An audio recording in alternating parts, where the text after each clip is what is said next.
Today, we're gonna think about how language is also dialogic. So this means that no matter what our intention is as a speaker, there is an important role there that is played by the listener or the audience. So no matter what you aim to do with language, because you can never be sure of what the listener is going to infer from what you say. So meaning is always constructed dialogically. This means that meaning is always constructed collectively, at least between two parts, speaker and listener. That's why it's called dialogic. The person who brought our attention on this issue for the first time is Bakhtin, who is a Russian philosopher and literary critic who in his very famous book Discourse in the Novel, published in the beginning of the 20th century, he starts reflecting about what he called heteroglossia and about the dialogic nature of language, explaining to us that there are no neutral words, and this is part of the text you read. There are no neutral words because words cannot belong to no one. And he brings our attention to a fact that will probably sound very obvious, and is that we do not take the words we use from a dictionary. So it is not out of a dictionary that the speaker gets his words.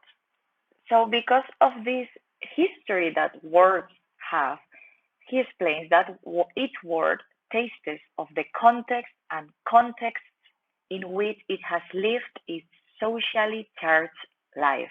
So words have a socially charged life from which they get their meaning. So again, he goes a step further in this direction, saying that these words that have a socially charged life only become your own when you as a speaker populate them with your own intentions, your own accents, and you really appropriate those words with the history that they bring with them. And here he remarks, and this appears in the assignment you have to do about this reading, that he says that not all words submit equally easy to this appropriation, right? Many words kind of stubbornly resist, remain alien, sound foreign in the mouth of the person who appropriates them and who speaks them, and cannot be really assimilated into this new context. If, he says, as if these words put themselves in quotation marks against the will of the speaker. So the word has its socially charged life, then you populate it with your own intention, accent, etc. But, and this is the important idea that I want you to really retain from this reading, and is the following step that Bakhtin does in this narrative. And is that the word, apart from that history it has, and apart from the intentions you put to it, is always has someone else. It always lies on the borderline between oneself and the other. Why?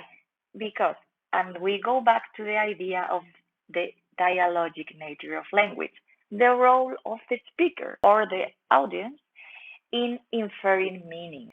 This is the important idea that Bakhtin introduces, and that is very important for us in this course.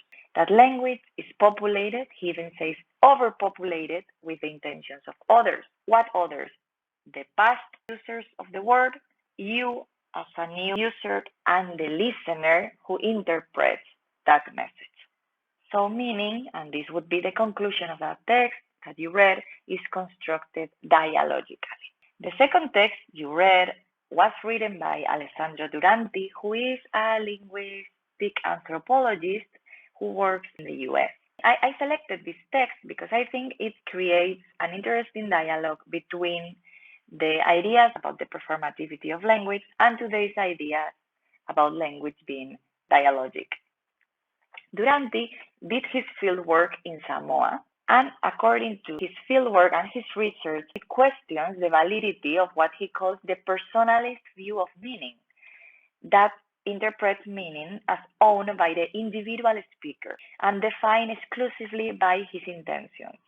So for him, what his research shows is that in Samoa, verbal interactions are better understood if we look at them from a dialogical theory of meaning. So for him, the role assigned to the speaker's intention might vary. So maybe in Western societies, we give a lot of importance to the intention, right? In general, to the speaker's intention, but also to everybody's intention. But this is not so in all societies. In Samoa, that's not the case. And also something that he explains is that in Samoa, meaning interpretation is regarded as a collective affair. Interpretation is considered a way of publicly controlling social relationships. He then gives 3 examples, and you have another assignment question about them. The first one is about the possibility of saying, I didn't mean it in Samoa because intentions are not as important as consequences of what we say. The second example is about an orator who is reprimanded for saying something that was later contradicted by somebody in a higher social position. And the third example is about a speaker who is trying to deal with the potential dangers of the words he wants to say and his strategy to make somebody else say the words he wants to avoid saying.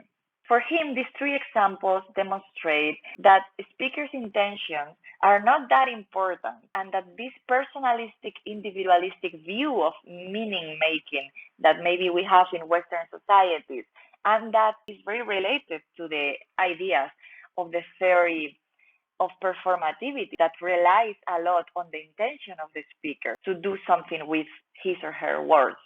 And here, Duranti reminds us that in other places, but also in Western society, speakers' intentions are maybe not as important as the implications and the collective interpretation of those words.